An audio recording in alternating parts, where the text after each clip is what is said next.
नमस्ते बच्चों।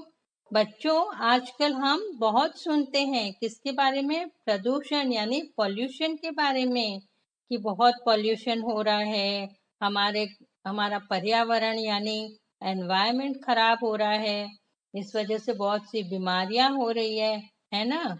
आज मैं कहानी वाली नानी आपको इसी बारे में एक कहानी सुना रही हूँ। कहानी है दादाजी घर आना। सुनो बच्चों। एक लड़का था वीर। वह गांव में अपने दादाजी मम्मी पापा के साथ रहता था। वीर को अपने दादाजी से बहुत प्यार था। उनके साथ हमेशा खुश रहता था और उसे दादाजी के साथ गांव में घूमने में और खेतों में बड़ा मजा आता था। कुछ दिन हुए, वीर के पापा को पास के शहर में एक नौकरी मिल गई और वे शहर जाने की तैयारी करने लगे। वीर को भी अपने पापा मम्मी के साथ शहर जाना था, लेकिन उसे गांव छोड़ने का बहुत दुख था। खासकर वह अपने दादाजी से जो हो रहा था। उसने कहा, दादाजी, आपके बिना अच्छा नहीं लगेगा वहां, आप भी चलिए ना हमारे साथ। उसके दादाजी ने कहा, नहीं बेटा, मुझे तो गांव में ही अच्छा लगता है और यहाँ बहुत सारा काम भी है। हाँ, पर तुम जरूर जाओ। देखो, वहाँ बड़ी बड़ी स्कूल भी है और तुम्हारी पढ़ाई भी अच्छी होगी। हाँ, जब भी छुट्टियां हो, तुम्हारा मन मुझसे मिलने का हो, तब गांव चले आना। और वीर अपने मम्मी पापा के पास साथ शहर आ गया। शुरू शुरू में तो वीर का मन ही नहीं लगा। उसे हमेशा गांव की दादाजी की याद आ रही थी। फिर धीरे धीरे शहर भी अच्छा लगने लगा। उसके कई दोस्त भी बन गए। हाँ, जब भी छुट्टियां होती, वह गांव चला जाता था। किसके पास? अपने दादाजी के पास। एक बार की बात है, वीर गांव के दादाजी के पास आया हुआ था। दिन भर मटर गश्ती करता रहता था। और वीर ने कहा एक दिन, दादाजी, मैं तो हमेशा गांव आता रहता हूँ। अब आपको जब भी शहर आने के लिए कहता हूँ तो आप टाल जाते हो, लेकिन इस बार आपको हमारे साथ शहर चलना ही होगा। दादाजी ने बहुत मना किया, पर भी वह तो अपनी जिद पर अड़ गया। एक ही रट सुबह शाम लगाए रहता, दादाजी, मैं आपको इस बार लेकर ही जाऊंगा, आपको हमारे साथ चलना ही होगा, वरना मैं आपसे बात भी नहीं करूंगा। आखिर में दादाजी को वीर की बात माननी पड़ी और वे वीर के साथ शहर आ गए। वीर तो बहुत खुश था। दादाजी को अपने दोस्तों से मिलवाया और शाम को सब दोस्त दादाजी को घेर कर बैठ जाते और उनसे अच्छी अच्छी कहानियां सुनते थे। रविवार का दिन आया। वीर और उसके दादाजी शहर घूमने निकले। वे समुद्र के किनारे गए, मंदिर देखा और फिर एक मॉल में भी गए।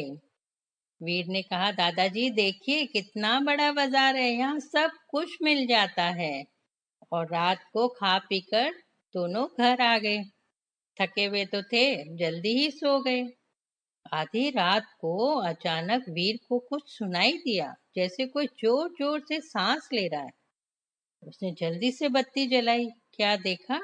देखा दादाजी पलंग पर बैठे थे, सांस ले रहे थे, जैसे हाँफ रहे थे। उसने कहा, क्या हुआ दादाजी? पर उसके दादाजी तो कुछ बोल ही नहीं पा रहे थे। जल्दी से दौड़ा, पानी लाया और उनकी पीठ सहलाने लगा। फिर दौड़कर अपने पापा को बुला लाया। उन्हें देखकर उसके पापा ने पूछा, अरे पिताजी, क्या हुआ? और जब देखा कि दादाजी की तबीयत ज्यादा खराब लग रही है, तो गाड़ी निकाली और उन्हें अस्पताल यानी हॉस्पिटल ले आए। घर पर वीर बहुत परेशान था।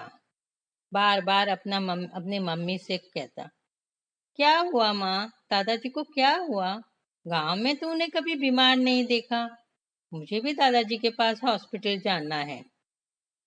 उसकी मम्मी ने कहा, चिंता मत करो, अभी तुम्हारे पापा का फोन आया था, उन्हें सांस की तकलीफ हो गई है, अब इलाज हो रहा है, जल्दी ठीक हो जाएंगे।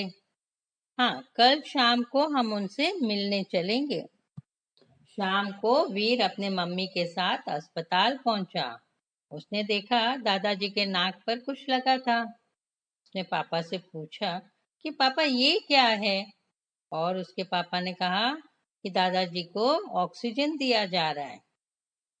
वीर ने कहा, ऑक्सीजन? पर पापा, हमें स्कूल में पढ़ाया जाता है कि ऑक्सीजन तो हमें पेड़ पौधे देते हैं, फिर इससे ऑक्सीजन कैसे मिलता है? तब उसके पिताजी ने कहा, वीर, तुम्हारे दादाजी को ऑक्सीजन दिया जा रहा है, इसलिए दिया जा रहा है ताकि उन्हें सांस लेने में तकलीफ न हो। 4 दिन बाद दादाजी घर आ गए। डॉक्टरों ने कहा कि उन्हें कुछ दिन हरियाली वाली जगह ले जाएं, जहाँ शांति हो, खुला वातावरण हो, शोर शराबा ना हो। और फिर दादाजी कहाँ आ गए? गांव आ गए। और गांव में आकर उनकी तबीयत में बहुत सुधार हुआ। कुछ दिन बाद क्रिसमस की छुट्टियां शुरू हुई। तब वीर गांव आया दादाजी से मिलने। उनकी तबीयत ठीक है जानकर खुश हुआ। फिर पूछा, दादाजी एक बात बताइए, गांव में आपकी तबीयत ठीक रहती है, फिर शहर में ऐसा क्या हुआ जो बिगड़ गई? यह सुन उसके दादाजी मुस्कुराए और फिर कहा, बेटा, तुम्हारे शहर में प्रदूषण यानी पॉल्यूशन बहुत है। वायु प्रदूषण है, जल प्रदूषण है, ध्वनि प्रदूषण है। फिर मैंने देखा वहां पर पेड़ पौधे भी कम हैं। जहां नए नए घर बनते हैं, पेड़ों को काट दिया जाता है। बेटा, पेड़ पौधों की वजह से ही तो हमें ऑक्सीजन मिलता है, और पेड़ों की कमी की वजह से ऑक्सीजन भी नहीं मिलता। ताजी हवा न मिलने से ही तो मुझे सांस लेने में दिक्कत हो रही थी। वीर ने कहा, पेड़ पौधे ऑक्सीजन में क्या संबंध है दादाजी? अब दादाजी ने समझाया, बेटा, हमें ऑक्सीजन कहाँ से मिलता है? पेड़ पौधे से। वे पर्यावरण को साफ करते हैं और इनकी कमी से ऑक्सीजन की कमी नहीं रहती है। गांव में देखो, पेड़ ही पेड़ है, चारों तरफ खेत ही खेत है, हर तरफ हरियाली, और हर घर में नीम का पेड़ तो जरूर होगा। शहर में फैक्ट्रियां, गाड़ियों की वजह से भी बहुत प्रदूषण है, और पानी भी शुद्ध नहीं है। इसी से तो बीमारियां फैलती है, सांस की बीमारियां होती है, और भी बड़ी बड़ी बीमारियां हो जाती है। मीर ध्यान से सब कुछ सुन रहा था। फिर कहा, दादाजी, अब मैं समझ गया हूँ। हमें ज्यादा से ज्यादा पेड़ पौधे लगाने होंगे, पेड़ों का काटना बंद करना होगा। इससे हमारा पर्यावरण एकदम अच्छा रहेगा। और हाँ, स्वच्छता की ओर भी ध्यान देना होगा। और बच्चों, पता है वीर ने क्या किया? वीर ने एक निर्णय लिया कि जब उसका जन्मदिन आएगा तो वह रिटर्न गिफ्ट में सब दोस्तों को गमलों में पौधे देगा, और उस दिन 5 नए पेड़ भी लगाएगा। हाँ, उसने स्कूल में, क्लास में बच्चों से यही करने का रिक्वेस्ट भी किया। और सब दोस्त मिलकर कॉलोनी और बगीचे की सफाई भी करेंगे, यही उसने निर्णय लिया। और फिर कहा, दादाजी, अगली बार आप शहर आओगे ना, तो आपको इस सब की शिकायत नहीं रहेगी। आप शहर में मेरे घर जरूर आना दादाजी। यह सुन दादाजी ने वीर को गले लगा लिया और कहा, शाबाश बच्चे। तो बच्चों, आप भी वीर की तरह जन्मदिन मनाना और हमारे पर्यावरण को प्रदूषण से बचाना।